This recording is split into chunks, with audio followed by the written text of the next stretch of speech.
on today's StoryBeat. I find something in common between a classical piece and a popular piece, and I weave them together and make something new. I had done it with Stephen Sondheim's Send in the Clowns many years ago, and somehow I heard a Bach cantata, Jesu, Joy of Man's Desiring, inside that, and I wove them together musically. I sent it to Stephen Sondheim. He wrote me back a letter saying Bach is as good company as one could ask for. This is StoryBeat with Steve Cuden, a podcast for the creative mind. StoryBeat explores how masters of creativity develop and produce brilliant works that people everywhere love and admire.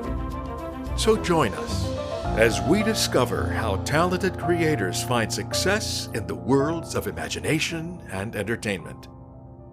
Here now is your host, Steve Cuden. Thanks for joining us on StoryBeat. We're coming to you from the Steel City, Pittsburgh, Pennsylvania. My guest today, Jimmy Roberts, is the composer of the second longest running off-Broadway musical in New York theater history, I Love You, You're Perfect, Now Change, which ran for over 5,000 performances. And it's been produced around the world in languages as diverse as French, Spanish, German, Finnish, Mandarin, and Cantonese. Jimmy's second off-Broadway show, The Thing About Men, won the New York Outer Critics Circle Award for Best Musical. His latest show, Welcome to the Big Dipper, co-written with John Daggett and one of my favorite StoryBeat guests, Kat Filloux, is set to open at the York Theater in Manhattan in November 2024. Jimmy's also a sought-after performer, presenting entertaining programs that combine classical and popular music.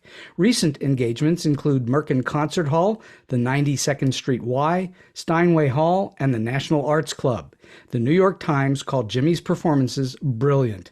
He's a graduate of the Manhattan School of Music, where he studied with noted pianist Constance Keene. He's also a published poet, with several of his poems appearing in the New York Times Metropolitan Diary. Jimmy's offered to read 2 of his poems on the show in just a bit. He's also a collector of historic letters and interesting people. Please stick around at the end of the show because Jimmy has generously lent us a wonderful song sampler from Welcome to the Big Dipper for your enjoyment. So for all those reasons and many more, it's a true privilege to chat with one of today's theater greats, Jimmy Roberts. Jimmy, welcome to StoryBeat. Thank you, Steve. Looking forward to our talk. Well, me too. So let's go back in time just a little bit. Where did all of this musical and theatrical creativity begin? How old were you when the stage bug first bit you? I was bitten by the music bug, or let's just say I evidenced musical talent in my single-digit years. Mm-hmm. I was perhaps 6 or 7. And I think you'll see this when you speak with other musicians. I gravitated to pianos at neighbors and relatives, as we didn't have our own. Might have been a Thanksgiving, dinner, and I'm the one at the piano picking out melodies, like it just came naturally to me, to the point where people said to my parents, "Get this kid a piano," and they did. And I'm talking about the age of 7, 8, 9 years old. With no training at all. No, yeah, it was all by ear. Forgive me if I give anecdotes. I love the Gershwins. Oh, please do. And Ira, they grew up in Brooklyn and then the Lower East Side. But in those days, of course, every middle-class home wanted to have a piano. And so the Gershwins had one holed up to their second-floor apartment. It wasn't for George Gershwin. It was for Ira, the older brother. Mm. But guess who gravitated to the piano? George. That's what I did. I gravitated to a piano. They got me a teacher, and I began. And I would just say a little theme in my whole life in music that came out very early in my piano lessons was a split between classical music and popular music. And maybe I don't mean a split. I would say I mean the fact that I loved them both. I felt I understood them both, and they're different. But it was a source of confusion at times, beginning with some remarks that my first piano teacher made. I could tell you those if you want. Just give us 1 or 2 of the remarks. Yeah, it's just a template for the rest of my life. That's all. I was doing very strict but simple music reading pieces with her. She was diligent, rather humorless. I'd play these 2 or 3 note pieces, and I would say to her, Miss So-and-so, I have just been listening to the movie Exodus, and there's this beautiful theme. Can I play it for you? And she goes, well, I want us to do this thing. But eventually she agreed. So I played something totally more with flourishes and chords and far more advanced than what I was studying with her. That was coming out of the other brain, I suppose, of me. And she, unfortunately, God bless her, she just didn't know what to do with it. She just ignored it and took me back to my 3 or 4 note exercises. But to me, it became a source of questions for the rest of my life. So you knew then that this was something that you really loved and were probably going to do that for most of the rest of your life, was at least play the piano, if not turn it into a career. Yeah, I was discovering, as I say, this talent, and the talent involved the ear, to duplicate what you hear inside your head on a keyboard without kind of having to think about it. Which That's a remarkable talent, because I certainly don't have it, and I've been around music and musicians for a long time, decades, and I still don't have any talent for it. My talent is with the verbal end of the world, not the musical end of the world, though I am able to hear music and then translate notes into words. That's a different talent. Right. And that reminds me of a wonderful quote of a book, again, about the Gershwins that my colleague Dina Rosenberg wrote. She said, George heard music in Ira's words. Even more important, Ira heard words in George Gershwin's music. And it worked pretty doggone well, I would say. Yeah, and it's an amazing, both are great facilities. And so then how did you eventually, over time, gravitate toward musicals and the musical theater? I think like any kid growing up, I heard cast albums. My parents brought them home. And I think like most kids, I was enchanted with them. So maybe more than classical and more than pop, I was listening to either movie musicals, Sound of Music, or I guess I had gone to a few musicals. I remember the first was Hello, Dolly. And so I immediately wanted the music. And they bought me the sheet music. Was there something about the performances you were seeing that intrigued you too, or was it just the music? I think it was, well, it was everything, but it was the music and the excitement contained in the way the chords progressed, and I guess the way the lyrics went with the chords too. And as you know, now I'm lyricist for our new show, so we'll go to that part of the brain too. But starting with the music, I just think I gravitated to theater, and I also gravitated to classical, and I had another, I think you'll find this with other musicians, little, and all artists, you'll find little fateful moments in their lives. I'm sure you've had yours, little points where something goes one way or another, and then you're launched. And one was, again, from piano, and I had a piano idol. And back to the theme of classical and popular, his name was Peter Nero. Yeah, sure. And he was known because he too combined classical music and popular music. He did. And then he moved to my community on Long Island. And then his daughter and my sister became friends. And one day his wife picked them up after a play date. And my mother asked her to listen to me play. And she said, he seems so talented. I'd like to connect him with Peter's early childhood teacher himself, and who happened to be a very distinguished pianist. And she did. And that suddenly I was a very serious pianist. When I went to a woman named Constance Keene, who taught and performed in Manhattan.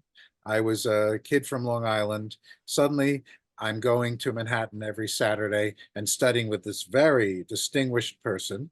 And again, she knew of my little split between classical and popular and encouraged it. The theme of classical and popular is very prevalent in America, and particularly.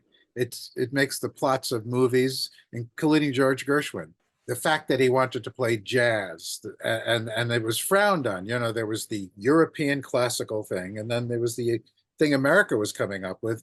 And Gershwin was made to feel a little guilty that, you know, he dropped out of school, wanted to write songs. But it's a conflict that actually energizes and brings out good things. I would say Richard Rodgers, you know, he had a lot of classical influence in his compositions. And when you listen to the vast majority of the great movie composers, they are mostly going back to the classical composers and then putting it against this backdrop of motion picture.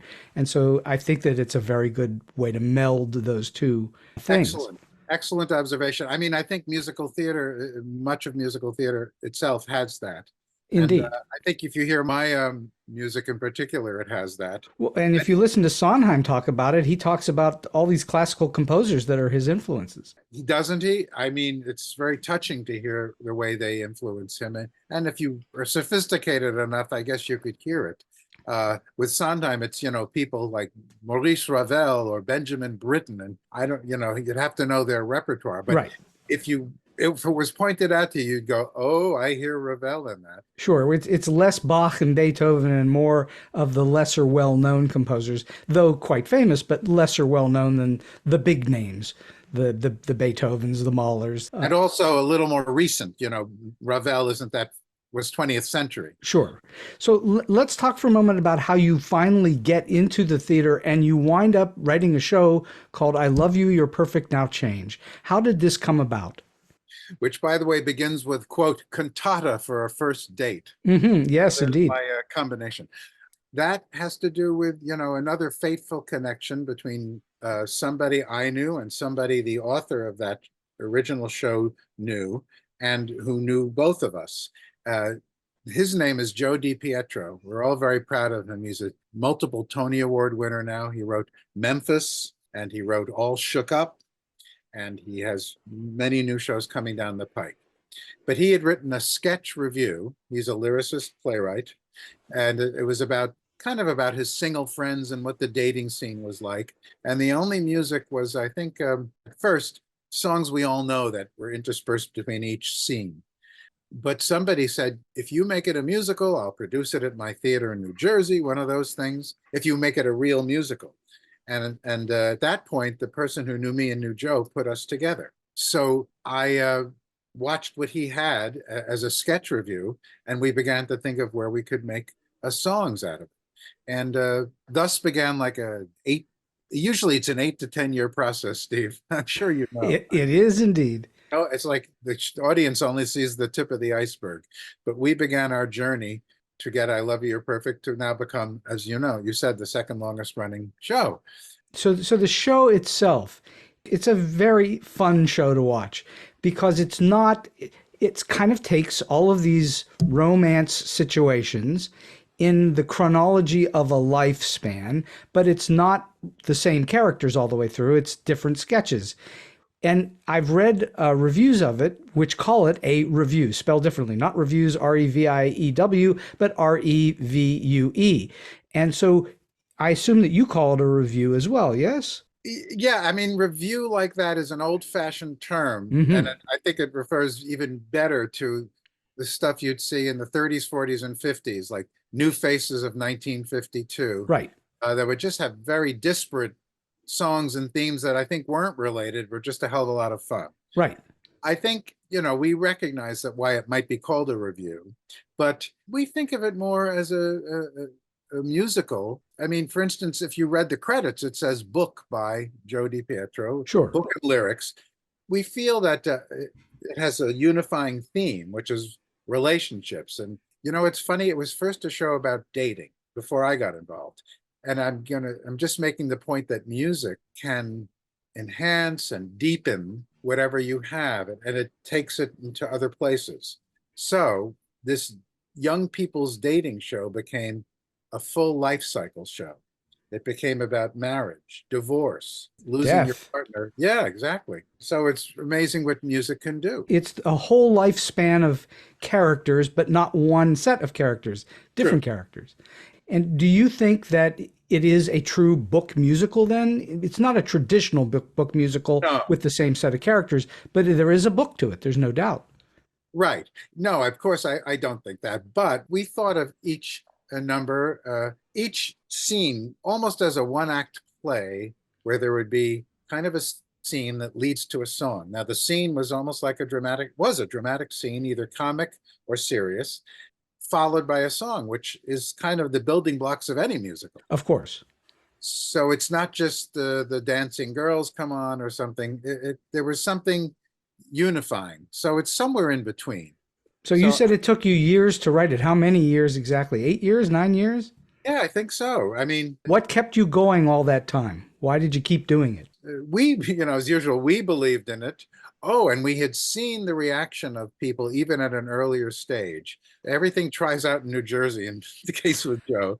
So we just did 5 songs, our first 5 songs, and the laughs were there. And 1 or 2 of the things we did that many years ago are still in the show today and done in different languages because they worked. It simply worked. So that's what kept us going. Well, the beauty part of it is that the storytelling that you have in the show is universal. It's not specific to America or Europe or Asia. It could play anywhere. It's humans. It really worked out that way. Success-wise, we had our inflection point in that one. As I say, these always seems to be one when we connected with James Hammerstein, Oscar Hammerstein's son. Right. He saw a reading of it, and we were smart. We did 1 hour only. We didn't make these people sit for 2 hours. 1 hour, and the great question you want to hear at the end of that is the second hour as funny as the first? That's what he asked, and we assured him it was. And he was in. When things come together, somebody else in New Jersey named James Vyas wanted to produce us at his theater in Teaneck. And now we had a person to enhance that production, make it look better, give us better sets, help us hire the best actors. So now we're really on the road. Well, I think the listeners should really pay attention to exactly what you're talking about, because if you give someone a little bit of something, if they want more, you win. If they hear a little bit of something and they're no longer interested, you're in trouble. So yes, I think you did the exact right thing because you didn't have a complete show that you were ready to show them, I assume, or did you? I think maybe not totally complete, but we probably had twice as much material, but we decided to limit it. And just the way you so simply put it is right. So when you and Joe worked on the show, did you work in the same room or separately? How did you actually process through this thing? I think we'd bat around ideas together.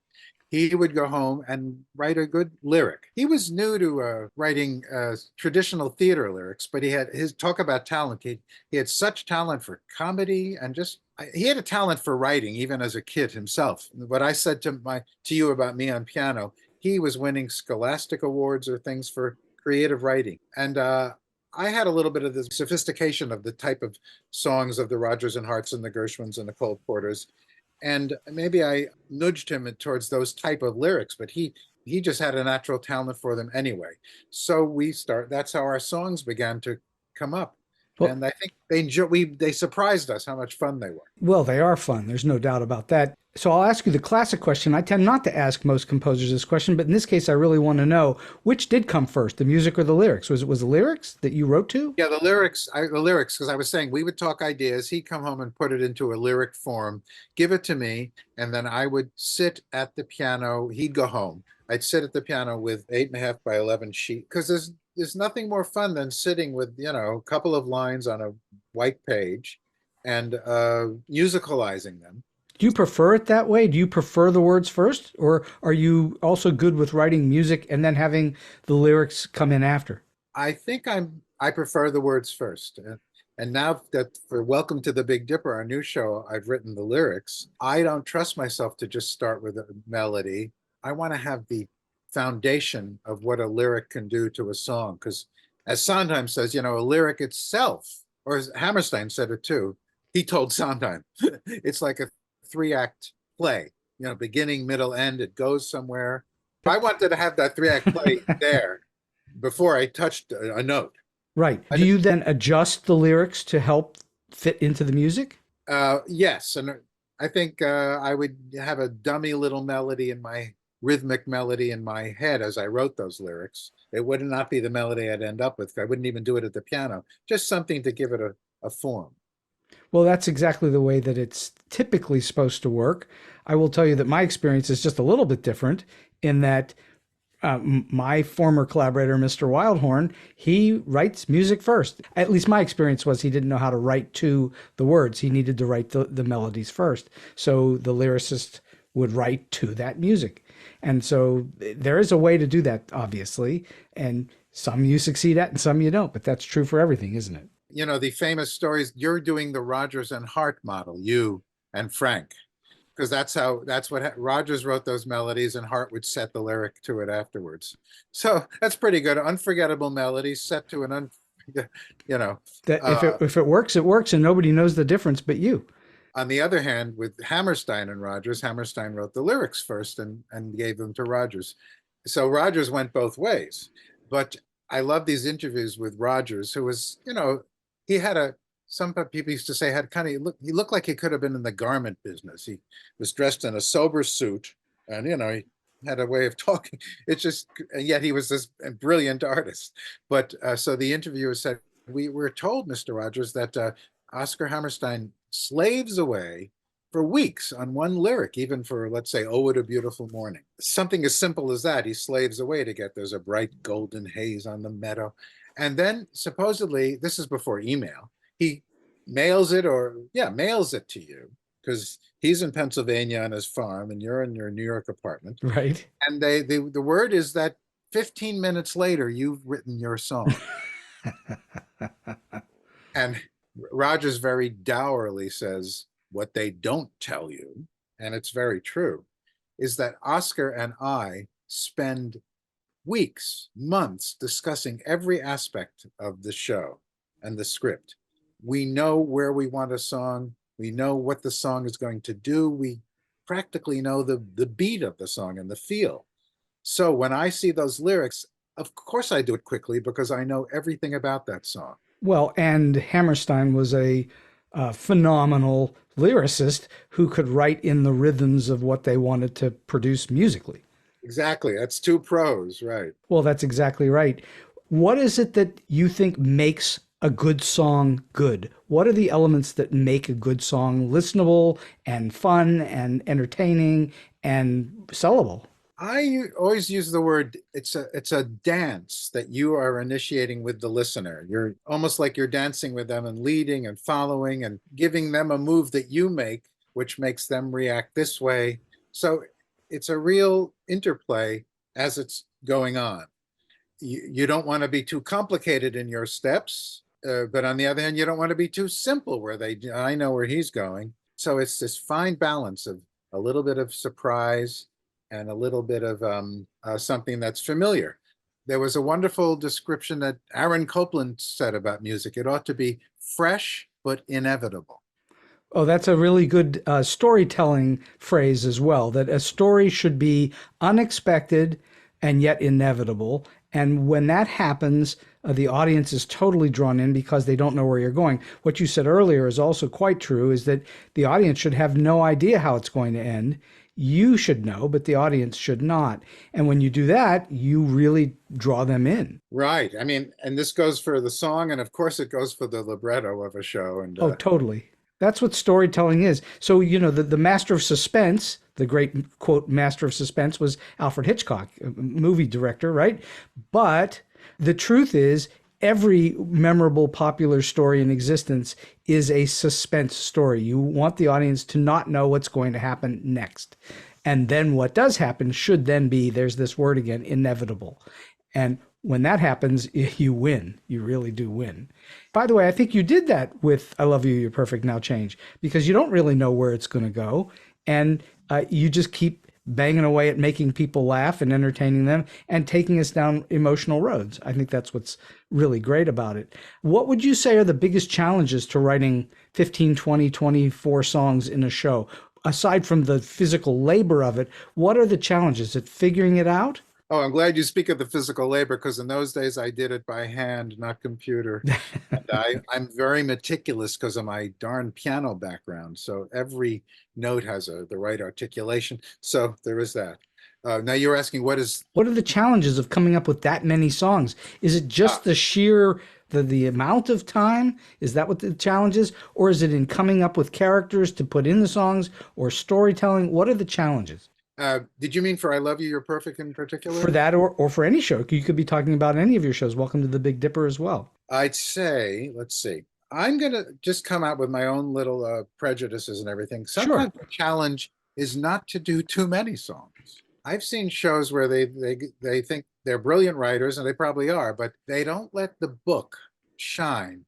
and they want to have us, you exhaust the audience. So I'd say a challenge is to select where you really need a song and how much that song should accomplish, and then let the book accomplish a little more too The before the old next. adage of less is more. I would say, but I've seen some shows where there's yeah, where it's not always been that way, and yet the writing is so good, even the songs are so good, but they're going, somebody should have told them to take a breather. I've seen Broadway shows like that. And of course, you can't say that about a show that's an opera like Les Miserables or The Who's Tommy. Those are operas and they're sung through, and you're getting recitative in the songwriting itself. And you're getting story told through song more than just emotion. But you're right. In a book musical, it's probably better to have some big gulp of breath in there throughout the show between songs. I just saw an opera, but it was by Jake Heggie, and it was called Dead Man Walking, which is a serious opera about capital punishment based on that movie. But the greatest thing I loved about it, it had great music by Jake Heggie, but who wrote the libretto? A Broadway hand, Terrence McNally, the late Terrence McNally. Wow. And I watched because sometimes these libretti in the operas and the silly stories and so on make it, you're not paying attention because of the book. You're paying attention because the music is so rich and beautiful. Right. I don't know if that works on Broadway, maybe a little, but I think on Broadway you want a book that's compelling. It works well in Hamilton. Yes, I thought Hamilton made me feel like I was watching a Rodgers and Hammerstein show. I cared about the characters. Oh, you're saying the fact that it's a lot of music. It's almost entirely sung through. Yeah, you're right. It did right, and yet you see, they fooled me because they had me leaning in and wanting to know what's next. Exactly. Even though you know what's coming, because if you know the story of Hamilton, it's a historically well-known story. When you go to see Titanic, you know what's going to happen. That's not going to be a surprise when the ship goes down. But how do you get there? If you can hold the audience's attention up through there, that's pretty good stuff. Absolutely, and that's like storytelling ability. Exactly. Now, when I hear an opera, and I don't go that often, you're kind of sitting back and luxuriating, but maybe you're not so much following the plot and the story. You're not glued to what's that because there are these other values. But in Dead Man Walking, here's this playwright who knows how to pace a story probably better than some of the opera librettists, Of course. Oh, he was a brilliant pacer of story. Terrence I'm glad you McNally. say that because I'm watching the audience here in the 3,600 or more. I don't know how many seats the Met has. And he had them absolutely silent and riveted during the book scenes too. I've never heard the Metropolitan Opera House so quiet. So that's the power of a book, and maybe not in an opera, but in a musical, you want that. I think you want that quality if it's a dramatic story. And if it's a comic story, still, you want to believe in the characters. I notice my partner, Joe DiPietro, manages always to create characters that you kind of engage with right away and care about. So then he's got you. Well, indeed, that really is truly a key to the whole thing is if we care about the characters. Because if we don't, then the whole thing collapses. Nobody pays much attention at all. Speaking of story and sort of, I think what'll be very interesting to see, talk about what is Welcome to the Big Dipper all about. I mean, you work with Kat, and Kat Filloux is a very fine playwright, but writes rather unusual stories, or the stories that she tells are certainly deep and not necessarily commercial, what you think of as commercial. How did this work out? How did you two, and what was his name, John Daggett, yeah. How did that work out between the three of you, and how did you get to whatever this storytelling is going to be? Tell us about what it is. Yeah, listen, this one may be commercial for Kat, and this had I can't tell you how her other more serious plays, what makes them start, but this began with a true incident when her parents came up to see a play of hers in Buffalo, New York. And they were staying at a travel lodge. And her mother, who is French and father is French, called her with their French accents and said, "Catherine, there are the strangest people at this travel lodge. A group of Amish people and a whole club of cross-dressing men. And the management is putting the Amish people between the noisy cross-dressing men to keep the level down." Now that's all Catherine needed. In the ensuing months or years, I think, she has a slant sometimes about the outsider people also and the underdog. Sure, sure. And I think in one way, maybe that drew her to, these outside people in a way, outside the normal stream of She things. digs into big political issues and That too. societal and cultural issues. Yeah. So, these odd groups of people, I think she obviously saw possibilities and wrote a play. She wrote a play about an upstate New York travel lodge near Niagara Falls in Buffalo, just like her parents were. And of course it's a blizzard. So these two groups of people are stranded there. And it turns out there's a relation between them. And one of them has something in common with the Amish and the cross-dressers, and there were some separated brothers. So voila, she had a whole play. And I think people said it was a combination of La Cage meets Witness. Well, there's an interesting crossbreed. Isn't it? Right. And and they presented it to me later. John Daggett had wanted to work it as a musical then. So he began this process and they brought it to me. And Did they already have lyrics? Oh no, you were going to write the lyrics. well, John has done additional lyrics for our version here, and he done some initial lyrics. I asked him if I'd like to continue with the lyrics and write the music. And piece by piece it evolved. And Steve, I think any people will tell you when you do these shows over 10 years, oh, do they evolve? And For sure. the title changed from Cats All Dressed Up and Nowhere to Go, which is a very cute title, Uh-huh. considering, to Welcome to the Big Dipper, which became the name of our inn in upstate New York. And in recent years, we relocated it out of Buffalo. I'm going to joke here, but due to the rather sensitive natures of Buffalonians, they get the brunt of all those jokes about their poor city, and people write plays, and there's always something. So it's rather liberating in shows when you can create your little fictional village that's, nearby. There's no Anatevka in Russia, but that's what Fiddler. It's liberating. So welcome to Bigelow, New York, upstate New York, where this Big Dipper Inn, which has a traditional old inn that had been run by an African American family. It's been in the family for years. That was a new slant on it.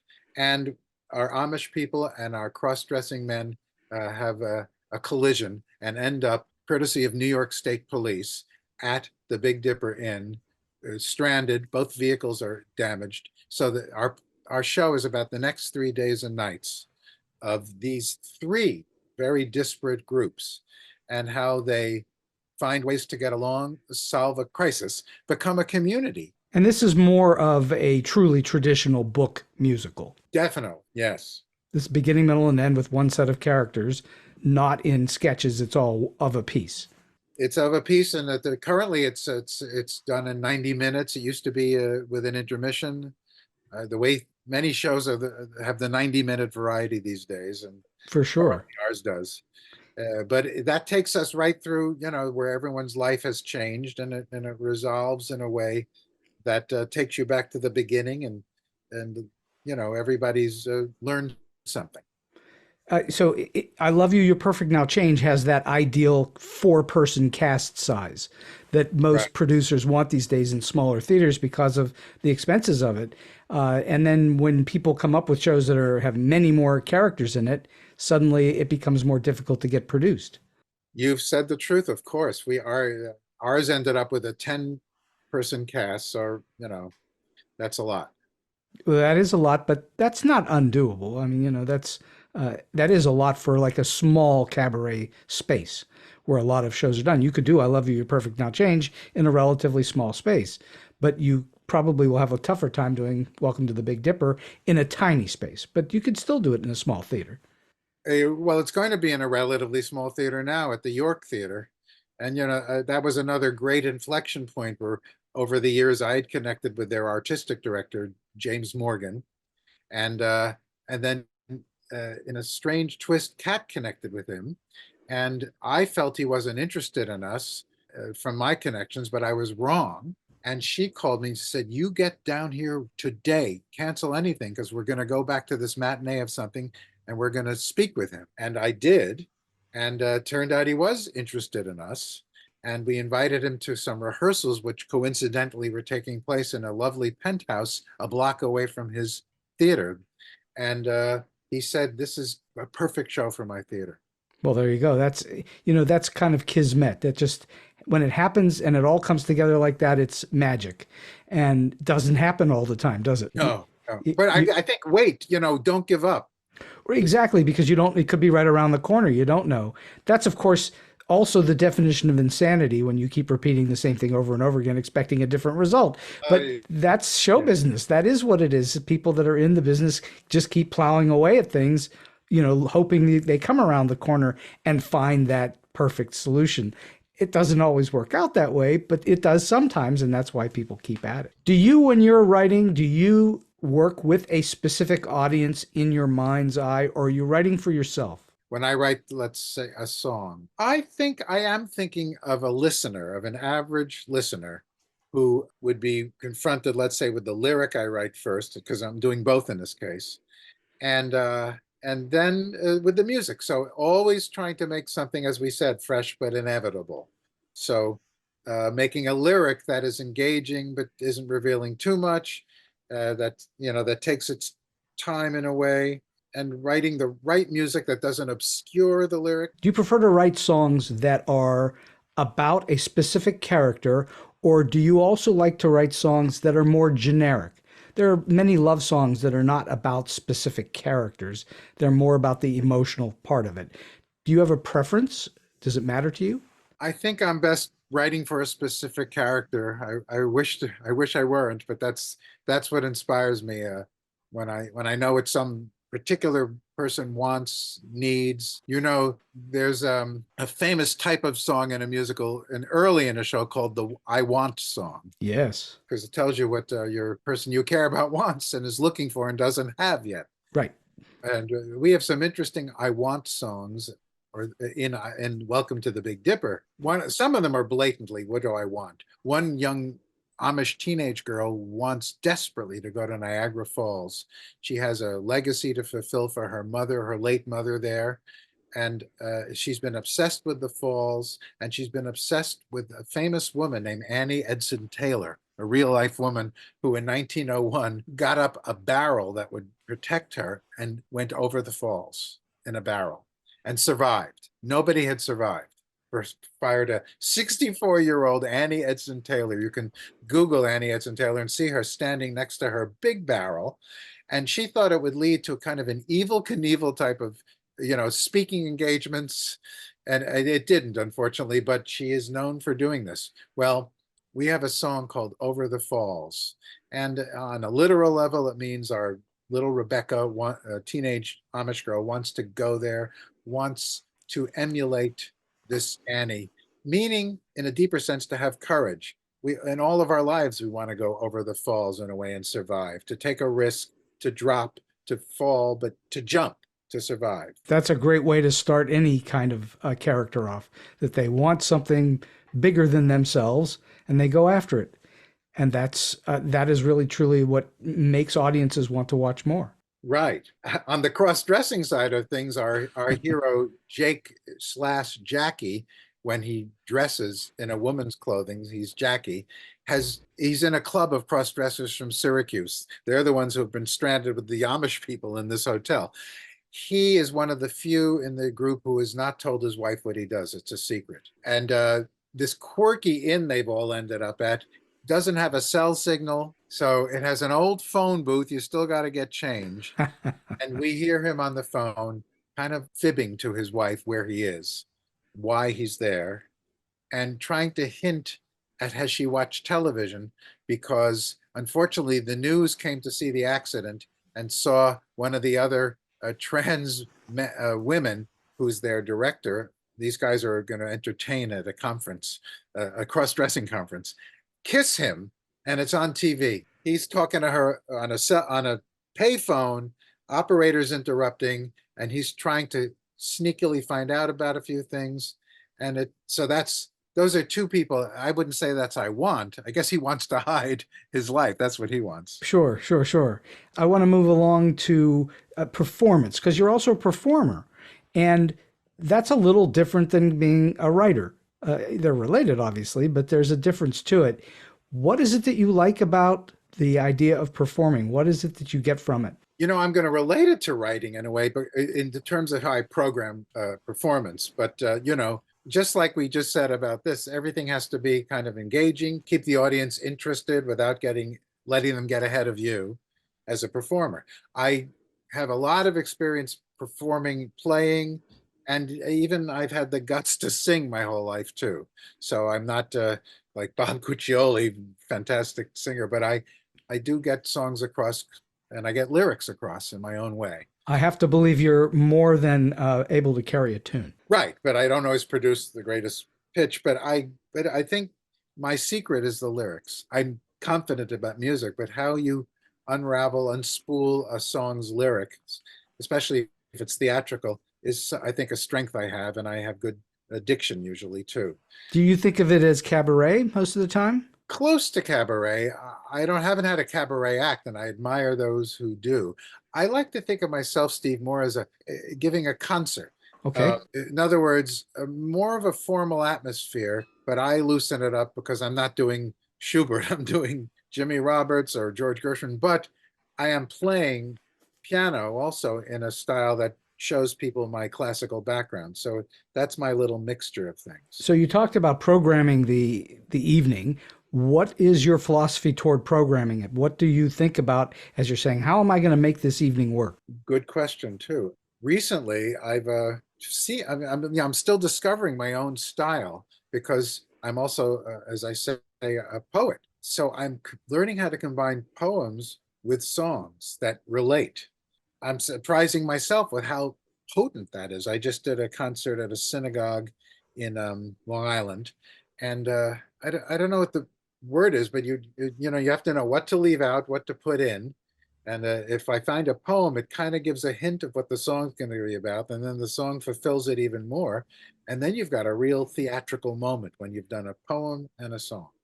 I've programmed a few events in my day, and I have always found that it's great to lead off with a little bit of a bang, then I'll slow it down, take the audience through some kind of emotional journey. In the middle, give them a little bit of a high again, and then find your way toward a big conclusion. Is it similar for you? I know what you're saying. I don't know. I don't know if I have an answer because I don't have a formula yet. Do you just go by your gut? Is that what you do? And in a way, yeah, I craft a program that I hope will work, and then I work on it very hard in advance. I picture myself singing it, talking to the audience too, setting things up. Again, not too much, but either the poet sets it up or things I say, and not too many sad songs, not too many ballads, to change it up fast and you got to have a good mix that way. Slow, fast, slow, fast. I think that's a big key to what I do. Yeah. No, I think that's a very big key because otherwise the audience gets bogged down in one or the other. Just like you were talking about too many songs in a show, you can have too many fast songs or too many slow songs, and they need that mix to keep their interest high. Do you use a theme in your shows? I don't mean a musical theme, but a theme of story or idea. You're right. I have done that, and I sometimes think I do not want to impose a theme on my shows. It usually makes it artificial. It's only going to be songs about this, Some people can make that work, but I like, sometimes the theme or the underlying theme it will take shape as you put the thing together and you discover what it is. I did call the one recently, "The Joint is Jumping Down at Carnegie Hall." Okay. Or I think I may have said "The Joint is Jumping at Temple Emmanuel." But it meant we're getting jazzy at a formal place. And because I had discovered this song that's very perfect for me from the 40s that Judy Garland sang while the famous concert pianist movie star Jose Iturbi was playing. And it's called "The Joint Joint is Jumping down at Carnegie Hall. And it's about how instead of they're playing Mozart and Schubert, no, they're jazzing it up and they're swinging, and the joint is jumping at Carnegie Hall. So I become Judy Garland and Jose Iturbi. I play, I sing, and to me that sets a mood, or it gives the parameters of the type of show the audience is about to see. So I often open with that. And it's a one-man show. It's not, you don't have a bunch of people singing with you, right? It's been a one-man show, yes. That's very difficult to do. I admire that greatly. Yeah, it's exhausting, but if you're on top of it, it's good. And we didn't mention that other thing I do. Back to the classical popular, is I've made many arrangements where I find something in common between a classical piece and a popular piece, and I weave them together and make something new. I had done it with Stephen Sondheim's "Send in the Clowns" many years ago, and somehow I heard a Bach cantata, Jesu, Joy of Man's Desiring, inside that. And I wove them together musically. I sent it to Stephen Sondheim. He wrote me back a letter saying Bach is as good company as one could ask for. For sure. I've heard that. You've sent it to me to listen to, and it is exceptional. It's like, I don't know how you make your hands go in those two different directions. Right. Right. But to me, so I don't, that's often been done to be clever. When people go, oh, look how I'm doing a theme of this. I don't do it to be clever. I do it to almost work out the conflicts between two things. Sometimes I consider it two warring parents, and I'm making peace between them. So you're also a poet. Now you're a lyricist as well. So words are a part of your makeup. And how long have you been writing poetry? I discovered it probably about 15, 20 years ago, late in life, but discovered it very powerfully. It came at a time of loss. I think, they say poetry or poems find you when you need them. I'd lost a brother, and suddenly I found poems that spoke to me of loss. You'll laugh in a way. Sometimes they say, what is poetry? Poetry is about death and commas. That sounds like the title of a poem.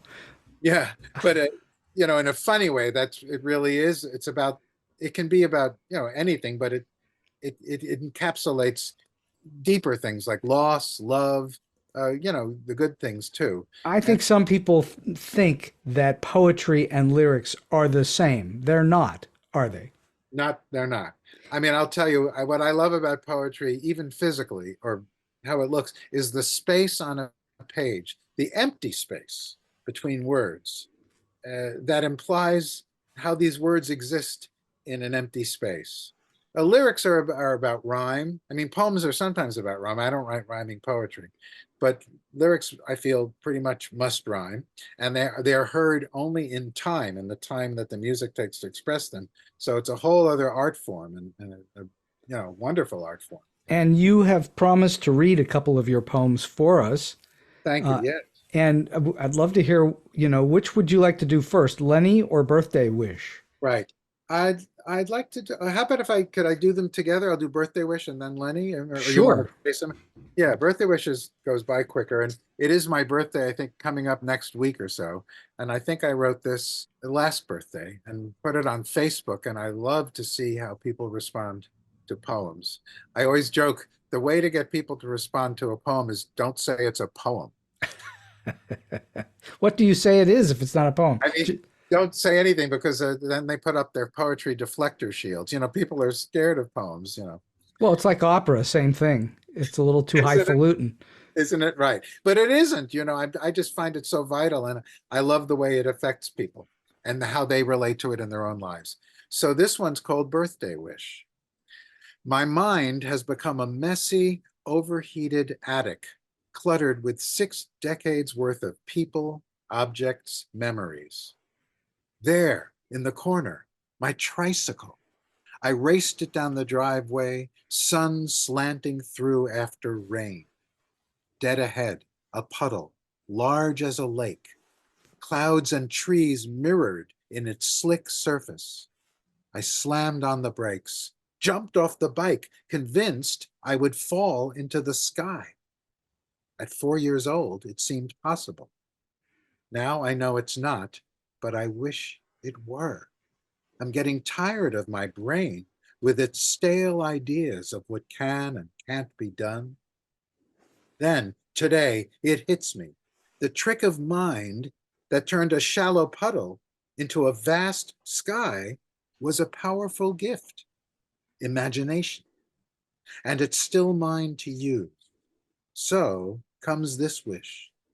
Let me learn to trust again, not what's there, but what could be. Believe once more in my own way of seeing. For this birthday and whatever's next. Beautiful.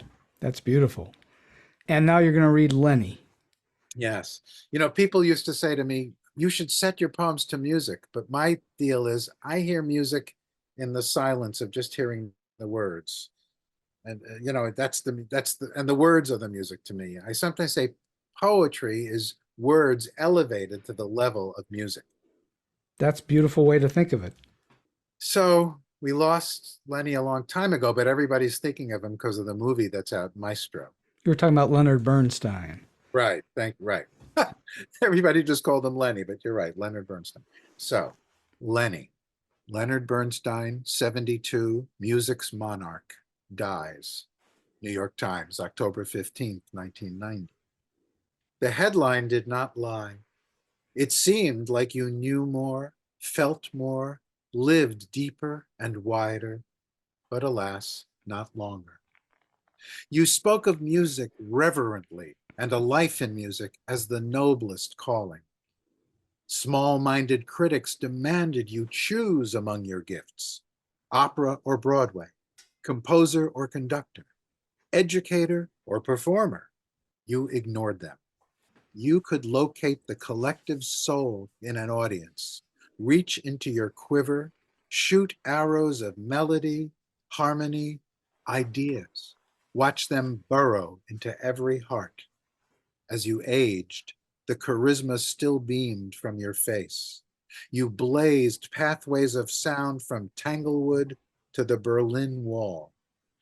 And when fate brought this poet into your presence one evening, your curiosity led to an intimate, life-changing talk. But with each breath now, a hacking cough. You smoked incessantly, defiantly, as if rules did not apply, as if you could go on forever shooting your arrows, living your charmed, frenetic life until your heart and lungs gave out and could no longer keep up with your fame and your genius. So that's very beautiful. And you can actually hear the song in the lyrics. You can hear the rhythms, the way that you say it, and you say it eloquently and beautifully. And you can hear the way that there's a song in there. That's just what I'd like to know, Steve. Thank you. Yes. Right. Because anybody could come along and take those same words and read them in a ham-handed, clunky way and wouldn't have anywhere near the impact. It's so true. And I'm an advocate of the pause, not too long, but the breath. You kind of guess, I judge what are people taking in? When should I move on again? What have they heard? When should I move forward? Well, there's music in the silence and pause, isn't there? Just like in a musical phrase, it goes up, it goes down, it stops, the next one starts, but it has a shape. So I try to read with that shape. And I really must tell you, I get a kick out of seeing, because I'm a musician, how effective it is to do that. Well, some of my favorite pieces have breaths in them, pauses, momentary beats, or even longer beats. Exactly. You mean your favorite what song? So I'll give you an example. My favorite song in Jekyll and Hyde is a song called "In His Eyes," which is a duet between the two women. And at the end of that song, there is a purposeful pause going into the last line, and everything stops for a beat, and that just takes your breath away. And that last line, absolutely, every time I've ever heard it done in a theater, the hairs on my arms stand up. I love that type of thing. You're saying, so there's it unfolds, but then that last line is a pause before it. And it's a line, it's a few words. You can find it on YouTube. I urge you to check it out. It's called In His Eyes. I want to. And it doesn't matter which version you're going to hear, though I highly recommend that you try to find the Linda Eder, Christiane Knoll version, Right. which is from the Broadway version. And you'll hear this little moment. And it's my favorite song from the show. But music is all about silence and power, I think. I think, yeah, everything's about maybe ebb and flow, Ebb and flow. It's a And if better you way are- to say it. Yeah, and if you ebb too much without, if you flow too much without ebbing, people, but the magic you can do, and I can just picture, I look forward to discovering this in his eyes, because I can just see what that last line's going to do when you've waited for it. Well, I think Frank outdid himself with that particular song. That's my feeling on it. Anyway, I am having the most marvelous conversation with Jimmy Roberts, and I'm just wondering, in all of your experiences in the entertainment industry, or even outside the entertainment industry, you've obviously met a huge number of people, and you've had lots of things go on. Can you share with us a story that is either weird, quirky, offbeat, strange, or maybe just plain funny? Yes, I'll tell you the one that came to me. It was when I Love You, You're Perfect, Now Change was done in Shanghai, China. One thing is translating a show. And I fortunately, in this case, our own director, Joel Bischoff, excellent director, went over to do it. And but he asked them to kind of back translate to him what was being said. And there was one particular sketch.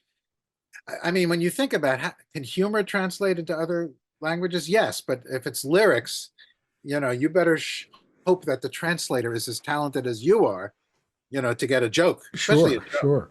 right? So there's a little scene. In fact, this was a scene before a song, but a girl and a guy are on a date, and she's trying to move things along. So she says to Chuck, "Chuck, can I make you dinner?" This is in the American version. He goes, "Yeah." He goes, "Well, what's your favorite dish?" He goes, "Lasagna." "Great, I'll make you lasagna." And later she says, "Well, I better get home and learn how to make lasagna." But now think if you're in Shanghai and they're having this interchange, and Joel, our director, doesn't ask them to, ask them what's being said, and she's saying, "Can I make you dinner?" in a Mandarin, and he says, "Well, what does he say his favorite food is?" And they're saying it's chow fun. Now that's just a pedestrian Chinese noodle dish, so it's not going to be funny. The point is, it has to be something difficult to make, where there's no joke. She's not going to go, "Well, I better go home and learn how to make chow fun," which I've done 1,000 times already. So he says, "That's no good. Can you guys come up with a Chinese dish that's really intricate, really tough to make, that takes a lot of effort and know-how?" And they mentioned some other noodle dish where you have to like put the noodle over your head and snip it in the middle, and I think it was called shou shao mei, and that made all the difference. So lost in translation, right? And also irony, Chinese American, the whole idea, what's ironically funny, what's not. We have a woman making a divorced woman wants to meet a new man in her life, and then she criticizes herself on her own dating video and says, "My husband didn't even have the decency to leave me for somebody young and firm and beautiful. No, he left me for a size 12 with a grandchild and a bad hip." Everybody, in China, I don't know why, whatever they said, the audience went, "Oh no." That's really lost in translation. Yeah, humor is really difficult to translate, especially if it has any kind of cultural touchstone in it. Really difficult. But so you have to find what the cultural humor or reference would be in that country, and that's what you were talking about. Right. Yeah, that's what happened. This is a typical problem with translating. In fact, just the term "I love you, you're perfect, now change" is very American. And many countries they don't have an equivalent of "now change." You could say they could go literally, now and change in their language. But when we go "now change," it has a kind of attitude to it. Right. Yeah, that makes sense. So you have to find the right title in the different countries sometimes, I assume. Yeah, they've done this where they go, if I did it in Spanish, it's "Te quiero, eres perfecto, ya te cambiaré," which means "I love you, you're perfect, I will change you. For some reason, that's how it works in that country. How interesting. So, last question for you today, Jimmy. You've already given us a ton of really great things to chew on and terrific advice all along the way. And I'm just wondering, do you have a specific piece of advice or a tip that you like to give to those who are just starting out in the business, or maybe they're in a little bit and trying to rise up to that next level? Okay. And I also wanted to say one quote about songwriting again, but I was going to say, I hope I may sound pedestrian to say this, but I found a great piece of advice is literally, this is just about advancing your career. Get out of your house and go to social events that you normally might not want to go to. I was thinking of the things in my life. Parties and weddings are where things happened for me, where I met the right people and got the gigs that I followed through on. I think of how Stephen Sondheim got West Side Story, going to an after theater party, running into Arthur Lawrence and saying, do you have a lyricist for this thing you're doing about Romeo and Juliet? And he said, Arthur Lawrence literally smote his forehead and said, not actually, Lenny thinks he's going to do the lyrics, but we don't know. And Cuden and Green have a film. So let me introduce you to Lenny. Boom. So and with me too, I think my composing career started because I was a music director for a children's theater. I went to the wedding of one of the women who worked there. I met Jay Harnick, who ran the TheaterWorks USA, and he connected me with somebody who had written a play based on the Velveteen Rabbit. And I did 3 sample songs, and next I got the gig, and that show is still tours. I think that's exceptional advice. You need to get out of the house and meet people, because the life of a writer, if you're talking about writing, is pretty much a lonely adventure, and you need to go meet people or you're going to miss lots of things. It's sometimes hard for writers to do. They have to force themselves out of the house. Right. I mean, I get it. It's just that it's amazing what can happen if you're at the right party at the right time. So that's I do find myself telling young people that. Well, I think that's excellent advice. Jimmy Roberts, this has been an absolutely fascinating, terrific, fun conversation for a little more than an hour at this point, and I can't thank you enough for your time, your energy, and your wisdom that you've passed along to all of us today. Thank you, Stephen. I always quote Yip Harburg, who wrote Over the Rainbow, about a song. Why is a song so special? Music makes you feel feelings. Words make you think thoughts, but a song makes you feel a thought. That's very, very lovely.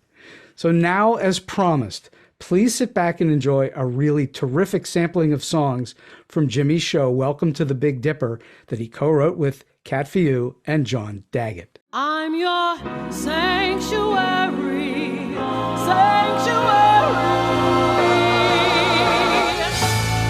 Welcome to the Big Dipper Inn.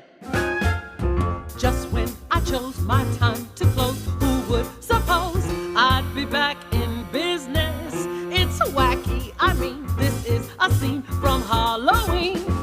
But I'm gonna zip up the lip, stifle the smirk. I run the ship, I'm Captain Kirk. Mama!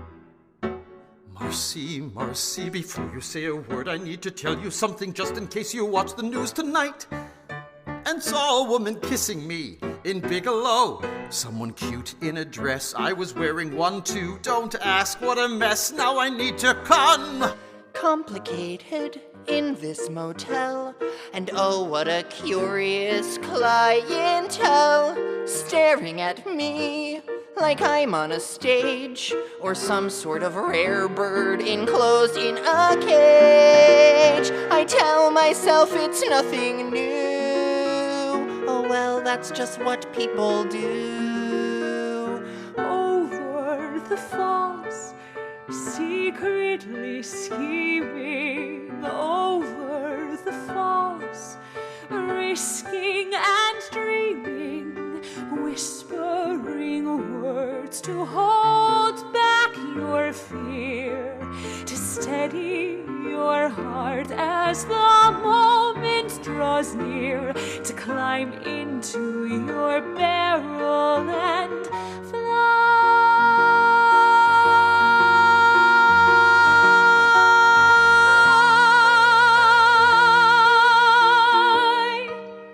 How can I fly?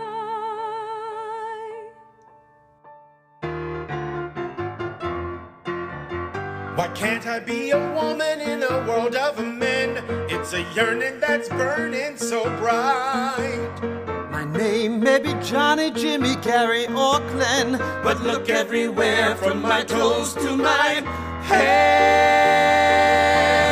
I declare I'm a woman tonight, a drop-dead woman tonight. You gotta go with what you got, not what you hope for. The cards in your hand are the ones you must play. Strike while you're hot. Don't be a dope, for the hour is late. There's no time to wait for something to change that might not. You go with what you got.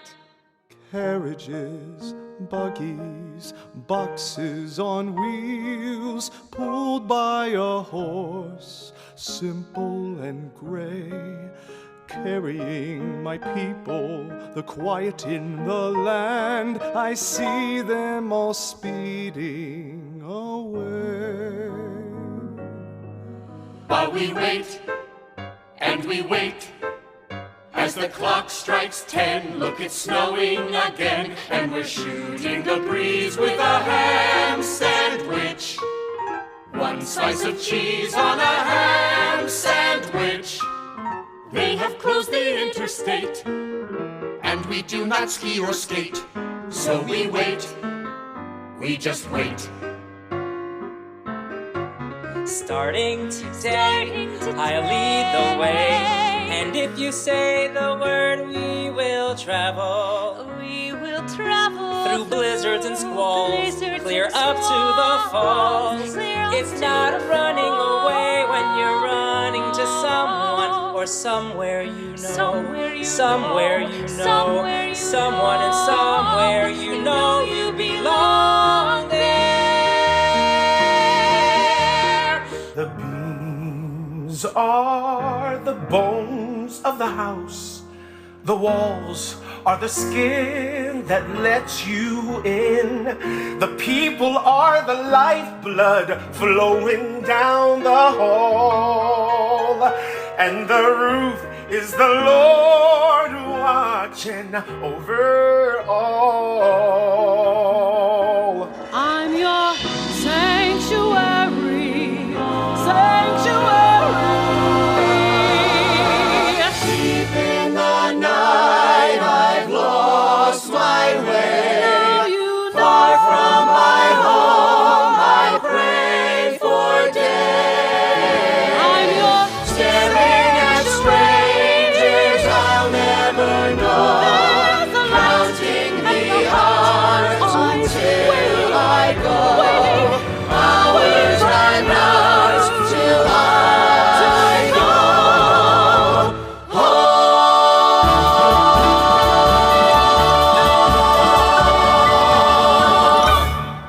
And so we've come to the end of today's Story Beat. If you like this episode, won't you please take a moment to give us a comment, rating, or review on whatever app or platform you're listening to. Your support helps us bring more great Story Beat episodes to you. Story Beat is available on all major podcast apps and platforms, including Apple Podcasts, YouTube, Spotify, iHeartRadio, TuneIn, and many others. Until next time, I'm Steve Cuden, and may all your stories be unforgettable.